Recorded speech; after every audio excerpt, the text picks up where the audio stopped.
Hello fellow game developers, I hope you already started to rock 2020, and in the second part of our enemy AI series we are going to cover how to write the code for enemy. If you haven't watched the first part yet, you can find it in the description below or in the I button in the top right corner. So let's jump right into it. We are going to start by creating two new game objects as child of parent object.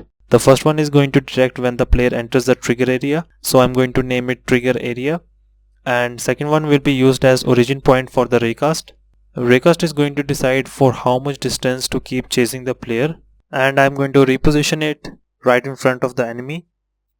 On trigger area object we need to attach a collider which will work as trigger, and I'm going to use box collider 2D as collider for this one, and we're going to reposition and rescale it according to our requirement. This area is going to work as detector, so whenever the player enters the range of this area, the enemy is going to detect that player is in range. Also, I'm going to assign icon to both trigger area and raycast as it makes it easier to identify the location of our game objects in the scene. We are going to create a new script by right clicking on scripts folder and choosing C# script. I'm going to call it enemy behavior. Now we are ready to do some hocus pocus stuff, aka coding. In Visual Studio, first of all, we are going to get rid of start function because we don't need it. Next up, I'm going to declare all the variables first, and we're going to use regions to keep code clean. To create region, we need to write hashtag region followed by name of region, in our case public variables, and we will declare all the public variables inside it. So now the first variable is going to store the game object.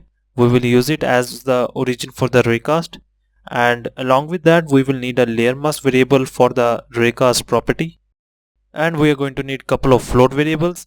This one is going to store the length of raycast, and one more float variable to store the minimum distance that is required to initiate the attack, and another one for the movement speed of the enemy, and one more which we are going to use for the time of cooldown between the attacks. So those are the public variables required, and now we can end the region by saying hashtag end region and begin a new region to club all the private variables together. Now we need a variable to store the information of the raycast, and for that we need a variable of type raycast hit 2D, and we are going to store the target, which is our player, in a variable of type game object. One variable to store the animator component of the enemy so that we can play the animations, and one float variable to store the distance between the enemy and the player, and three booleans. First one if enemy enters the attack mode, and second one to keep in check that the player is in the range, and third one will be used when the enemy will enter the cooldown after the attack, and one more float variable to store the initial timer that we declared above in the public variables. And we can end this region now. So those are the all variables that we're going to need. So let's collapse both the regions to keep things neat and clean in our code. And now we can start creating the logic for the enemy. So first of all, we're going to need an awake function in which we're going to set the value of int timer equal to the value of timer, and we're going to get a reference to animator component of the enemy game object, and remove this comment line because we don't need it. So now first of all we are going to check if player has entered the trigger zone, and to do that we are going to use onTriggerEnter 2D function, and inside it we will write if tag of game object which entered the trigger area is equal to player, then store that game object in the target variable, and also turn the inRange boolean to true. Now inside the update function we are going to write if inRange is true, then start shooting a raycast and store that information in a hit variable which is a type of raycast hit 2D. So we are going to originate the raycast from the position of raycast variable and the direction in which to shoot the raycast, and third parameter will tell for how much distance to shoot the raycast, and a layer mask to detect the objects on selected layer only. And I'm going to call a function called raycast debugger. With this function we will be able to see the raycast in our scene view, so it will be easier for us to see what's happening in the scene.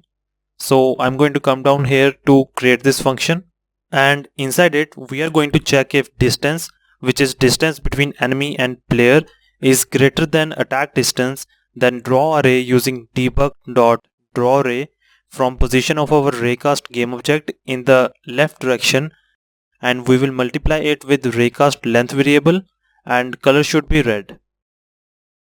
Else if attack distance is greater than distance, then do the same thing, but we are going to change the color to green. This will make it easier for us to see what is happening in the scene. Now enemy can detect the player, so next we will write what to do when player is detected. We will first check if raycast is not null, and if that's true, we will call enemy logic function.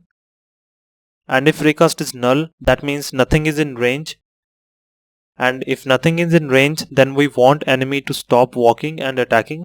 So when the player is no longer in range, we are stopping enemy's walking animation by setting canWalk boolean of animator, which we made in previous video, to false, and also stopping all the attack variables, for which we are calling a new function called stop attack. Now let's create the function enemy logic, inside which we will write all the behavior.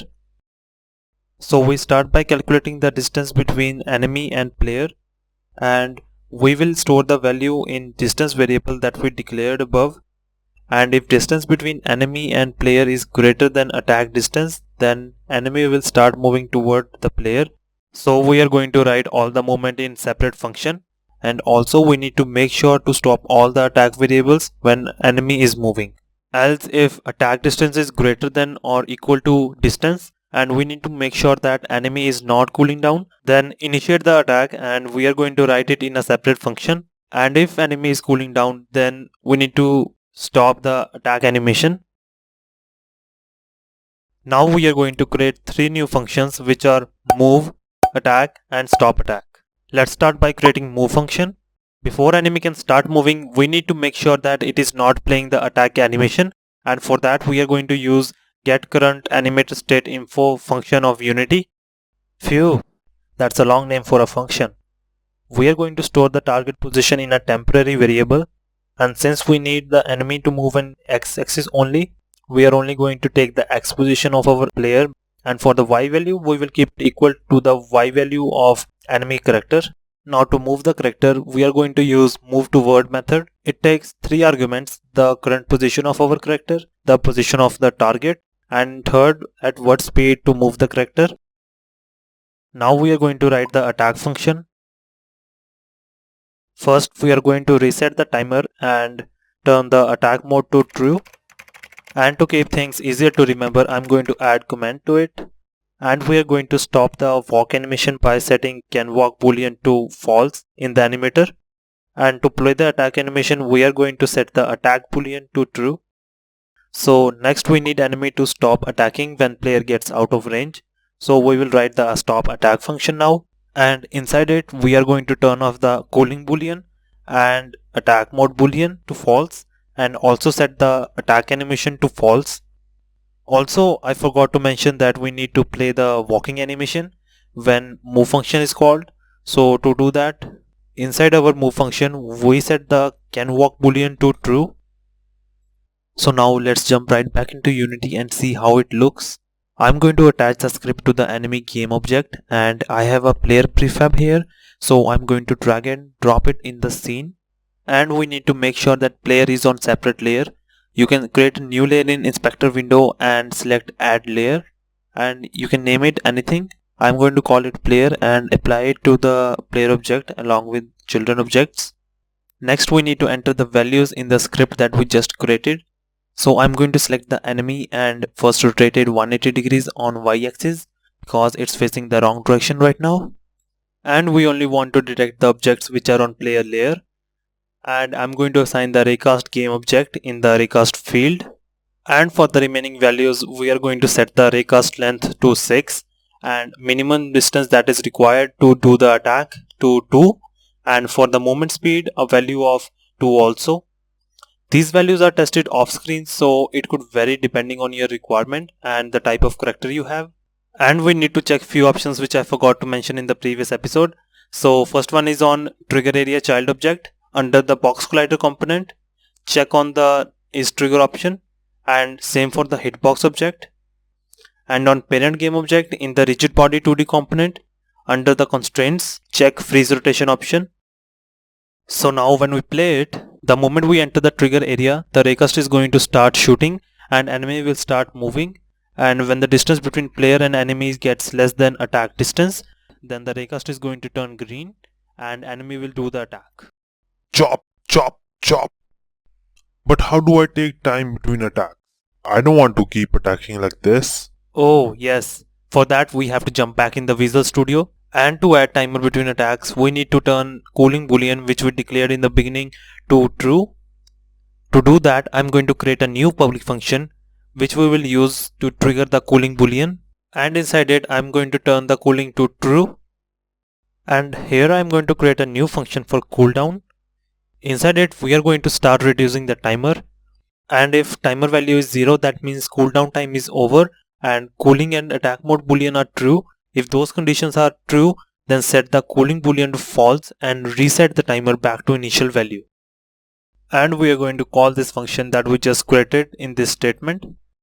Also, I noticed that name of our attack animation is enemy attack and not scale attack, so I'm going to quickly fix it.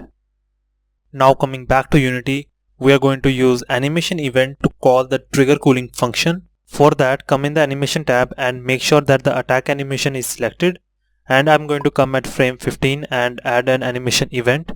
Once we do that, you can notice that we have a small arrow created below frame 15th. We can now select it and call any function from our script. In our case, we want to call trigger cooling function. So now every time at frame 15, trigger cooling function is going to be called, and I'm going to increase the cooldown timer value. So let's try it now. As you can see, when the enemy finishes the attack, the timer starts to reduce, and when timer reaches 0, it is going to attack again. Once the enemy is triggered, it is going to keep following the player until and unless player does not move out of the raycast range. Now you can customize this range according to your requirement. If you increase the length of raycast, then enemy is going to keep following the player for longer distance. And if length of raycast is small, then enemy is going to stop following the player much faster. And that's how you create a 2D enemy which can do melee attack. And in the next video, we are going to add patrolling behavior to the same enemy. So that's it for this video guys, and you can support me by subscribing to the channel. And you can also find the project files in the Discord server, the links in the description. So I see you very soon with another awesome tutorial. Until then, take care.